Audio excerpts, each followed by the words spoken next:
नमस्कार, मैं हूं शुभ मिश्रा और आप देख रहे हैं जोहार झारखंड। चलिए करते हैं बुलेटिन की शुरुआत बड़ी खबर के साथ। धनबाद से आपको बड़ी खबर बताएं, जहां अवैध कोयला खनन के दौरान चाल धंस गई और इस चाल धंसने के दौरान दर्जनों लोगों के दबे होने की आशंका जताई जा रही है, जिनमें 3 मजदूरों की मौत की भी सूचना है। सीआईएसएफ ने रेस्क्यू ऑपरेशन भी शुरू कर दिया है। एटी देव प्रभा आउटसोर्सिंग में अवैध खनन चल रहा था और इसी दौरान चाल धंस गई और मजदूरों की मौत हो गई है। 3 मजदूरों की मौत की खबर सामने आई है। ये बड़ी जानकारी आपको धनबाद से दे रहे हैं। सीआईएसएफ ने रेस्क्यू ऑपरेशन शुरू कर दिया है और देखिए इस पूरी खबर की अधिक जानकारी के साथ हमारे संवाददाता संजय गुप्ता इस वक्त हमारे साथ फोन लाइन पर जुड़ गए। संजय, ये बताइए कि वहां पर अभी क्या कुछ चल रहा है, रेस्क्यू ऑपरेशन के दौरान क्या तस्वीरें सामने आ रही है? फिलहाल तो इस घटना में लगभग दर्जनों लोगों के दबने की आशंका है और इसी को लेकर अब जो वहां पर है ग्रामीण जो है तो वहां पर भीड़ लगा दिए हैं और साथ ही साथ जो जीएम है उनके खिलाफ नारेबाजी कर रहे हैं, उनके खिलाफ आक्रोश है और स्थानीय जो बीसीसीएल का क्षेत्रीय कार्यालय उसका भी घेराव कर दिए हैं। लेकिन सबसे बड़ी बात है कि धैर्या के सीओ ने इस मामले में भौरा ओपी को कई बार लिखित आवेदन दिया था कि जो भी लोग अवैध खनन कर रहे हैं उनके खिलाफ आप नामजद कार्रवाई करें, लेकिन भौरा ओपी ने कभी ऐसा नहीं किया और आज इसका नतीजा है कि 10 से 12 लोग जो हैं अभी दबे हैं और जानकारी ये भी मिल रही है कि 3 लोगों की तो मौत हो गई है। फिलहाल सीआईएसएफ और 2 थाने की पुलिस मौके में पहुंची है, लेकिन सवाल उठता है कि जो पुलिस अभी इस घटना के बाद पहुंची है, ये दर्दनाक घटना होने के बाद पहुंची है, इससे पहले आखिर क्यों नहीं पुलिस को जो अवैध खनन स्थल है वो दिखाई नहीं देता था। संजय, जिन लोगों की तरफ से विरोध किया जा रहा है वहां पर कई ऐसे लोग हैं जो विरोध भी जता रहे हैं, क्या उनकी पुलिस प्रशासन से कोई बातचीत हुई है? क्योंकि अभी अभी आपने जानकारी दी कि पुलिस प्रशासन के लोग भी वहां पर मौजूद हैं। फिलहाल तो जो मौके पर रेस्क्यू में पुलिस और सीआईएसएफ की टीम लगी हुई है और वहां पर ग्रामीण जो है तो उद्वेलित है, काफी आक्रोश में है और वो सीधे तौर पर जो भी अवैध खनन का कारोबार चला रहे थे उन पर वो कार्रवाई की मांग कर रहे हैं। अब देखना होगा कि पुलिस पहले की तरह क्या सोच रवैया अपनाती है या फिर लोगों के हवा जो हो हल्ला है उसके शांत होने के बाद वह भी शांति बनाकर अपने इस मामले को रफा दफा करने का प्रयास करेंगे। फिलहाल यहाँ पर स्थिति तनावपूर्ण है और लोगों ने कार्यालय का घेराव कर दिया है। रेस्क्यू जो है अभी जारी है। बहुत बहुत शुक्रिया संजय हमारे साथ जुड़ने के लिए। इस पूरी खबर पर आप लगातार नजर बनाए रखें। और राजधानी रांची के जगन्नाथपुर में लगी कैलाशपति मिश्र की प्रतिमा हटाने की मांग को लेकर झारखंड आंदोलनकारी संघ के सदस्य हथियार के साथ सड़क पर उतर गए। आंदोलनकारियों ने अल्टीमेटम दिया कि प्रशासन ने मिश्र की प्रतिमा नहीं हटाई तो वो तोड़ फोड़ करके प्रतिमा को गिरा देंगे। तीर और धनुष जैसे पारंपरिक हथियारों के साथ पहुंची इन आंदोलनकारियों ने प्रशासन के रवैये पर कड़ी नाराजगी व्यक्त की है और प्रशासन से उनकी मांग मानने की अपील की है। मौके पर पुलिस भी पहुंच गई है और अधिक जानकारी दे रहे हैं न्यूज 18 संवाददाता गौरव झा। आज तारीख 9 जून है, जहां पूरे देश भर में आज बिरसा मुंडा की पुण्यतिथि के रूप में मनाया जा रहा है, तो वहीं स्थानीय लोगों की भीड़ आज सड़क पर इस वजह से देखने को मिल रही है कि स्वाभिमान दिवस के रूप में मनाने वाले इस दिन में हथियार के साथ आप देखिए किस तरीके से जो स्थानीय लोग हैं वो विरोध करने के लिए आए हैं। विरोध इस चीज का है कि इस चौक पर एक मूर्ति, एक प्रतिमा लगाई गई है जो बिहार के पूर्व राज्यपाल रहे हैं और यहाँ स्थानीय लोगों का कहना है कि झारखंड की धरती पर बिरसा मुंडा की प्रतिमा लगनी चाहिए, ना कि दूसरे जगहों की। जो झारखंड आंदोलन में जो गद्दारी का इतिहास है उनकी प्रतिमा नहीं हटाई जा रही बल्कि उनको सुरक्षा मुहैया कराई जा रही है। इसीलिए झारखंड आंदोलनकारी संघर्ष मोर्चा आज जो सरकार को अल्टीमेटम दिया था कि आप प्रतिमा हटाइए, माननीय सुप्रीम कोर्ट ने भी फैसला दिया है। भोपाल के नगर पालिका को 30,000 रुपए का फाइन लगाया, 2 अधिकारियों को निलंबित किया गया, इसी कि जहां मन तहां किसी भी नेता और पार्टी के नेताओं की मूर्तियां नहीं लगाई जा सकती है। इसके बावजूद लगाई गई है। ये भारत के संविधान, पूरा सुप्रीम कोर्ट के निर्देशों का मानना है और आज बिरसा के जो माथे का कलंक है झारखंड आंदोलनकारी संघर्ष मोर्चा आज उसको धो पोछ करके बराबर करेगा। हम लोग नहीं हटाया जाएगा तो इसको हम लोग आक्रोश के द्वारा मतलब तोड़ फोड़ करेंगे। यदि हम लोग को प्रशासन अगर साथ नहीं देती, हम ये चाहते हैं आक्रोश करना नहीं और फैलाना नहीं चाहते हैं, दंगा नहीं चाहते। हम लोग शांतिपूर्ण तरीके से मान सम्मान के साथ कैलाशपति मिश्रा का प्रतिमा हटाया जाए, मैं उनके लिए समर्थन हूँ। लेकिन यदि नहीं हटाती है तो हम लोग कुछ भी कर जाएंगे। नहीं, ये लोग विरोध प्रदर्शन कर रहे हैं, शांतिपूर्ण है, हम लोग बातचीत कर रहे हैं। लोगों का कहना है कि मूर्ति को आज तहस नहस कर दिया जाएगा अगर नहीं हटाया जाता, क्योंकि नहीं, सारी ये चीजें शांतिपूर्ण, लोग मैच्योर हैं, इनकी मांगे हैं जेन्युइन, ये अपना करेंगे और मजिस्ट्रेट साहब आ रहे हैं, हम लोग उसके अकॉर्डिंगली काम करेंगे, सारे कूल हैं लोग सारे। तो यहाँ तमाम तैयारी जो पुलिस की है वो भी की जा रही है। पुलिस के जो वरीय अधिकारी है उनका कहना है कि मजिस्ट्रेट आ रहे हैं, उसके बाद जो तमाम प्रक्रिया है वो की जाएगी। कैमरा पर्सन प्रभाकर के साथ गौरव झा, न्यूज़ 18 रांची। और झारखंड स्टेट स्टूडेंट्स यूनियन ने 10 और 11 जून को झारखंड बंद रखने का ऐलान कर दिया है। छात्र नेता देवेंद्र नाथ महतो ने 60-40 नियोजन नीति के खिलाफ बुलाए गए बंद को आदिवासी और मूलवासी संगठनों के समर्थन का दावा किया है, जबकि कांग्रेस ने छात्रों की मांगों पर समुचित पहल करने की बात कही है।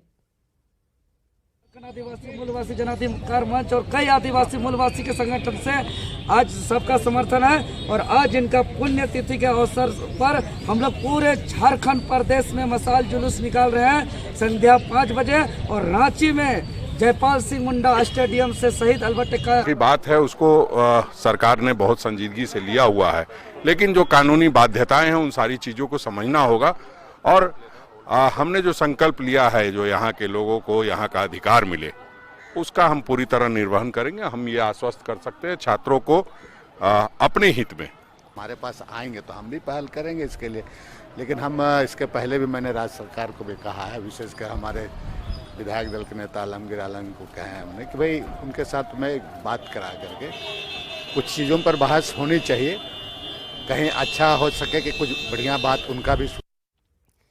और राजधानी रांची की पीएमएलए कोर्ट ने सेना जमीन घोटाले के दोनों आरोपियों की 5 दिन की रिमांड मंजूर कर दी है। और हालांकि ईडी ने कोर्ट से 5 दिन की रिमांड मांगी थी, पर कोर्ट से मिली 3 दिन के रिमांड के दौरान ईडी के अफसर अब अगले 3 दिन तक कोलकाता के कारोबारी यानी कि अमित अग्रवाल और जगत टी बंधु एस्टेट के निदेशक दिलीप घोष से पूछताछ करेंगे। साथ ही उनसे घोटाले के राज जानने की कोशिश भी करेंगे। ईडी ने दोनों को बुधवार को गिरफ्तार कर लिया था। कल रांची में विशेष अदालत में पेशी के बाद दोनों को न्यायिक हिरासत में भेज दिया गया था। और सरायकेला खरसावां के शहर बेड़ा के पास तेज रफ्तार यात्री बस दुर्घटनाग्रस्त हो गई, जिसमें 2 यात्रियों की दर्दनाक मौत हो गई है। बस पर सवार 6 से ज्यादा यात्री जख्मी बताए जा रहे हैं। इन सभी को रेस्क्यू कराकर जमशेदपुर के एमजीएम अस्पताल में भर्ती कराया गया है। शिव शक्ति नामक ये यात्री बस नवादा से जमशेदपुर की ओर जा रही थी और तभी नेशनल हाईवे संख्या 33 पर बेकाबू ट्रेलर ने बस को जोरदार टक्कर मार दी, जिससे ये दर्दनाक हादसा हुआ। हम देख रहे कि सब लोग चिल्ला रहा है, ये लोग भी रो रही है कि हम नहीं बचे। फिर बाद में देख रहे कि वो बस पर एक्सीडेंट हो गया। फिर निकलने का जगह भी नहीं था बस से। फिर हम जहाँ बैठे थे वहाँ पे इमरजेंसी विंडो था, फिर वहाँ से कूद के निकले और फिर ये लोग को सबको निकाले। यात्री बस जो है नवादा से टाटा की ओर आ रही थी अगले सुबह करीब 3:30 बजे के आसपास, और ड्राइवर को ऐसा प्रतीत हो रहा है कि हो सकता है कि थोड़ा नींद आ गया हो। आगे ट्रक जा रही थी, एक ट्रेलर उसमें पीछे से धक्का लग गया। और अगली खबर रामगढ़ से, जहां भुरकुंडा रेल साइडिंग के कोल डंप में लगी आग को बुझाने की कोशिश बड़ी तेज हो गई है। झारखंड बीजेपी प्रभारी लक्ष्मीकांत वाजपेयी ने फोन पर रेल मंत्री और कोयला मंत्री को कोल डंप में लगी आग की सूचना दी थी। हजारीबाग के बीजेपी सांसद जयंत सिन्हा भी घटनास्थल पर पहुंचे थे और इसके बाद रेल अफसर हरकत में आए। फिलहाल फायर ब्रिगेड की 4 गाड़ियों की मदद से आग पर काबू पाने का प्रयास किया जा रहा है। ये गाड़ियां अग्निशमन विभाग के साथ साथ जिंदल स्टील और सीसीएल ने भेजी है। कोल डंप में कई दिन से लगी आग में अब तक हजारों टन कोयला जलकर खाक हो चुका है। कार्बन मोनोऑक्साइड गैस हो जाने के कारण से आग लग जाती है। कोयले का माने स्वाभाविक प्रकृति है और ये जो है कि गर्मी के सीजन में लगातार हम लोग को इस समस्या से जूझना पड़ता है। इस बार से भी मैंने कि यहाँ पर कोयले में आग लग गई, इसको हम लोग लगातार बुझाने का प्रयास कर रहे हैं, बहुत हद तक काबू पा लिए हैं। और हजारीबाग के इचाक प्रखंड का डाढ़ी घाघर पंचायत, जो अभी तक मूलभूत सुविधा न रहने को लेकर हमेशा चर्चा में बना रहता है। पूर्व पनिया गांव के लोग सड़क नहीं रहने के कारण काफी चिंतित हैं। गर्भवती महिलाओं को अस्पताल तक पहुंचने में काफी दिक्कतों का सामना करना पड़ता है। पैदल तो कभी खाट पर गर्भवती महिलाएं अस्पताल तक पहुंचती है। उनकी परेशानियों का जायजा लिया है संवाददाता सुशांत सोनी ने। सरकार विकास की लाख दावे कर दे, लेकिन धरातल की सच्चाई कुछ और ही बयां करती है। अभी हम हजारीबाग के सुदूरवर्ती गांव पुरनपनिया गांव में है, जहां पर देख पा रहे होंगे कि यहां की जो सड़कें हैं पूरी तरीके से जर्जर है। हालात कुछ ऐसी है कि ये जो पहाड़ी रास्ता है, पहाड़ी रास्ता में लगभग 3 से 4 किलोमीटर यहाँ के ग्रामीणों को गुजरना पड़ता है और इससे वे प्रखंड और जिला मुख्यालय को जाते हैं। लेकिन आज की अगर हम हालात की बात करें तो कुछ ही वक्त पहले यहाँ पर एक गर्भवती महिला को पैदल लेते जाया गया है और इस तरीके से कहीं ना कहीं यहाँ के जो स्थानीय लोग हैं वो हमेशा समस्याओं से जूझ रहे हैं। हमारे साथ यहाँ के स्थानीय हैं, हम इनसे जानेंगे क्या कुछ हुआ भैया। हम लोग के साथ देखिए, महिला लोग को सबसे कष्ट उठाना पड़ता है। महिला लोग को ड्राइवरी वगैरह रहता है तो वो लोग को चढ़ने उतरने में बहुत कष्ट होता है। हम लोग को एम्बुलेंस हम लोग का घर तक पहुंचता नहीं है, इसलिए जब हम लोग का पाँव हाथ बढ़िया रहता है, हम लोग चढ़ते उतरते थक जाते हैं, तो महिला लोग को क्या हालत होता होगा। दिक्कत है, बहुत रोड का दिक्कत है। जब से शादी हुआ मेरा ऐसे नहीं देखे हैं रोड। तबीयत खराब होता होगा तभी दिक्कत होता होगा। हाँ, दिक्कत है। खटिया पर लेके जाते हैं वो लोग। बच्चों लोग को भी आने जाने में दिक्कत होती है। हाँ, स्कूल के लिए आने जाने के लिए दिक्कत है। सबसे फर्स्ट पहले बनेगा, शुरू हो जाएगा पुरनपनिया यहीं से। देखिए आप लोग का गांव बहुत खराब है, देख रहे हैं, नाला पहाड़ है तो आपको गाड़ी आने जाने की भी दिक्कत है। क्या तस्वीर आज ही ऐसी दिखी या पहले भी ऐसा रहा? पहले भी आया है, पहले भी इसी तरह से हम लोग बोल के कई बार उसको मीडिया लोग को हम दिए हैं और इसी तरह से लोग को किए हैं, लेकिन अभी तक कोई सुनवाई नहीं। आदिवासी बाहुल गांव के इस जर्जर रास्ते में है, जहां पर किस तरीके से लोग इस समस्या से गुजर रहे हैं इसके बारे में साफ तौर पर इन्होंने बताया। इनका मानना यह भी है कि यहां पर कई बार जिला प्रशासन के अलावे जनप्रतिनिधि भी पहुंचे, लेकिन चुनावी वादे करने के बाद सभी भूल जाते हैं और फिर पुनः इस और अपनी नजरें इनायत नहीं करते हैं। ऐसे में जिला प्रशासन के अलावा जनप्रतिनिधि को चाहिए कि इस और नजर इनायत करे और ये जो आदिवासी बाहुल क्षेत्र है इस रास्ते को कम से कम बनवाए और यहाँ के लोगों को मूलभूत सुविधा का उपलब्ध करवाएं। सुशांत सोनी, न्यूज़ 18 हजारीबाग। और खबर धनबाद से, जहां बीसीसीएल रैयतों के साथ अपने कोल कर्मियों को भी सुरक्षित पुनर्वास कराने को लेकर गंभीर नहीं है। झरिया बीसीसीएल पूर्वी एरिया भौरा के 12 क्षेत्र में बीसीसीएल कर्मचारियों के लिए बनाए गए क्वार्टर हेवी ब्लास्टिंग से पूरी तरह से जर्जर हो चुके हैं। इन लोगों को सुरक्षित स्थान में शिफ्ट भी नहीं कराया जा रहा है, जिस वजह से किसी बड़े हादसे का डर सताता रहता है। बीसीसीएल कर्मियों ने बताया कि यहां पर 50 क्वार्टर है और बाकी रैयत लोग यहां पर रह रहे हैं। बीसीसीएल कंपनी समय पर क्वार्टर रेंट भी लेती है, बावजूद सुरक्षित क्वार्टर की सुविधा देने वाला कोई नहीं है। इतना ब्लास्टिंग कर रहे हैं, लोग बोलते काम कीजिए, काम ब्लास्टिंग करता है, इतना हो गया, दरार पड़ गया, कोई देखने में नहीं आ रहा है, कोई कार्रवाई भी नहीं हो रहा है इसमें। छोटा छोटा बच्चा है, कभी हादसा हो सकता है। और देखिए, ट्रेन में बैठना बच्चों के लिए काफी रोमांचक होता है और कुछ ऐसा ही नजारा देखने को मिला रामगढ़ के सिद्धवार में। पैसेंजर ट्रेन में बैठकर गांव के बच्चे काफी खुश नजर आए। जायजा लिया सहयोगी जावेद खान ने। आदिवासी बहुल इलाके सिद्धवार में आप हमारे पीछे देख सकते हैं कैमरे के माध्यम से इन छोटे छोटे बच्चों को, इन्होंने अपनी जिंदगी में पहली बार ट्रेन की सफर शुरू की है। दरअसल आज यहाँ पर सिद्धवार में पैसेंजर ट्रेन पहुंची है और इन बच्चों का खुशी का ठिकाना नहीं है। ये तपती गर्मी में ट्रेन देखने के लिए आए हैं। इन बच्चों से हम बात कराएंगे कि उन्हें कैसा लग रहा है पहली बार ट्रेन में चढ़ के। क्या नाम है? पूजा कुमारी। कैसा लग रहा है? अच्छा लग रहा है। पहली बार ट्रेन में बैठी हैं? हाँ। सपना था? हाँ। तो कैसा लग रहा है आपको, बताइए। अच्छा लग रहा है। अच्छा लग रहा है? हाँ। तो आप लोग कब से इंतजार कर रहे थे ट्रेन का? 2-3 साल। आज पूरा इंतजार था, आज सुबह से। हाँ। है ना? और आपका क्या नाम है? प्रिया कुमार। कैसा लग रहा है पहली बार ट्रेन बैठी है? अच्छा। अच्छा लग रहा है? अच्छा लग रहा है ना? हाँ। चलिए, आपका क्या नाम है? मेरा नाम जूली कुमारी है। अच्छा, पहली बार ट्रेन में बैठी है? पहली बार ट्रेन बैठे हैं। हाँ। और मेरा गांव में सुबह में खबर आया कि आज ट्रेन आने वाली है, इससे हम लोग का बहुत उत्साह हुआ।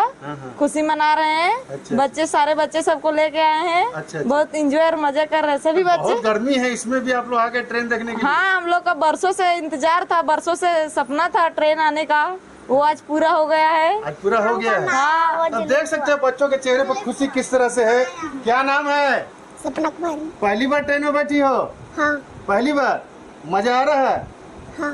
और आपका क्या नाम है? मीना कुमारी। पहली बार ट्रेन में बैठी हो? हाँ। पहली बार? तब बच्चों के चेहरों को देखिए, इनका एक्सप्रेशन को देखिए, किस तरह से बच्चे जो हैं काफ़ी खुश नज़र आ रहे हैं कि ट्रेन की सवारी पहली बार किए हैं। और देख सकते हैं यहाँ सिद्धवार में ट्रेन पहुंची है तो बच्चे सुबह से इस ट्रेन के पैसेंजर ट्रेन का इंतज़ार कर रहे थे। ऐसे में जो बच्चे गर्मी की छुट्टी में बाहर जाते हैं घूमने के लिए, हिल स्टेशन पर जाते हैं, लेकिन ये बच्चे अपने गाँव के स्टेशन सिद्धवार पर पैसेंजर ट्रेन का इंतज़ार कर रहे थे ताकि वे पैसेंजर ट्रेन में चढ़ के अपने सपने को पूरा कर सके। और इनका सपना आज पूरा होता हुआ दिख रहा है। बच्चे काफ़ी खुश हैं। इनका कहना है कि पहली बार पैसेंजर ट्रेन में चढ़ करके वे काफ़ी खुश हैं। उनका वर्षों पुराना सपना आज पूरा हो गया है। जावेद खान, न्यूज़ 18, रामगढ़। और राजधानी रांची के डोरंडा में झारखंड हाईकोर्ट की पुरानी बिल्डिंग में कामकाज का आज आखिरी दिन है और आज से पुरानी बिल्डिंग से नई बिल्डिंग में सामान की शिफ्टिंग की जा रही है। कई गाड़ियों से लगातार कागजात और उपकरणों को नए भवन में ले जाया जा रहा है। 12 जून से धुरवा में बनी नई बिल्डिंग में हाईकोर्ट का कामकाज शुरू हो जाएगा। 2000 से अपना इंडिपेंडेंट हाईकोर्ट रहा, इसका अपना हिस्ट्री है और खुद का अपना ऐतिहासिक रुतबा है। पटना हाईकोर्ट से भी अटैच रहा, अपना इंडिपेंडेंट है। अब शिफ्ट हो रहा है तो इस बिल्डिंग का खुद भी अपार्ट फ्रॉम हाईकोर्ट, इस बिल्डिंग का खुद भी अपना एक हिस्ट्री रह चुका है।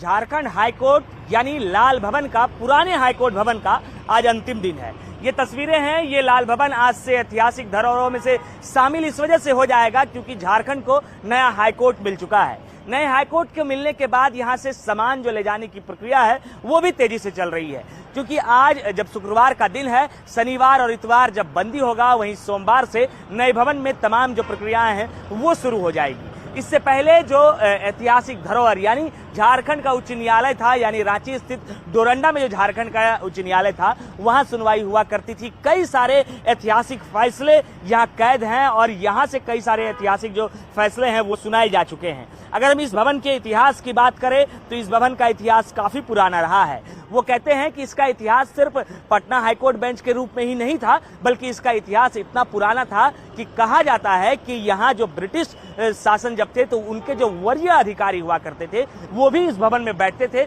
उसके बाद यहाँ हाईकोर्ट के रूप में इसका विस्तार हुआ था। कैमरा पर्सन प्रभाकर के साथ गौरव झा, न्यूज़ 18 रांची। और खबर पलामू से, जहां 2 दिवसीय दौरे के आखिरी दिन राज्यपाल सीपी राधाकृष्णन ने गांव वालों से मिले, साथ ही धनबाद रेल हादसे में मारे गए पलामू के 2 सगे भाइयों के परिजनों को मदद का चेक भी दिया। उन्हें अंबेडकर आवास योजना का स्वीकृति पत्र भी सौंपा गया और इस मौके पर राज्यपाल ने उनकी हर संभव मदद करने का भरोसा दिया है।